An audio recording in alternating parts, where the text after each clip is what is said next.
नमस्कार दोस्तों, स्वागत है आपका अपने चैनल अल्टीमेट नॉलेज पर। दोस्तों, आप सब लोग इस बात को बहुत अच्छे से जानते हैं कि अमेरिका दुनिया का सबसे शक्तिशाली और अमीर देश माना जाता है।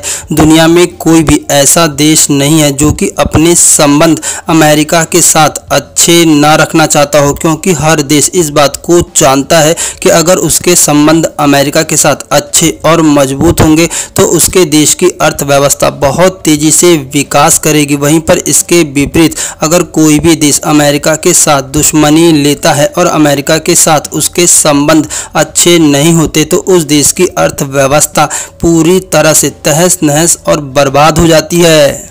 दुनिया इस बात को बहुत अच्छे से जानती है कि अमेरिका की कथनी और करनी में बहुत ज़्यादा फ़र्क होता है। अमेरिका कहता कुछ और है, एक्चुअली में करता कुछ और है। आप लोगों को जान करके हैरानी होगी कि अमेरिका भारत के पास में एक नए ईसाई देश को बनाने की योजना बना रहा है और इस देश को बांग्लादेश और म्यांमार के कुछ हिस्सों को तोड़ करके बनाया जाएगा। अमेरिका का इस बात का तर्क है कि वो ऐसा चीन को काउंटर करने के लिए बना रहा है, क्योंकि अमेरिका जिस देश का निर्माण करेगा उस देश के अंदर अमेरिका का मिलिट्री बेस होगा। लेकिन इस बात में कोई दो राय नहीं कि अमेरिका इस दुनिया में कभी भी किसी का सगा नहीं रहा है। अमेरिका ने हमेशा अपना हित देखा है, इसीलिए इस बात को कहा जा सकता है कि आने वाले दिन में अगर अमेरिका इस नए देश का निर्माण करता है तो इस देश से अमेरिका भारत के ऊपर भी अटैक कर सकता है और साथ ही साथ भारत के ऊपर दबाव की राजनीति बना सकता है।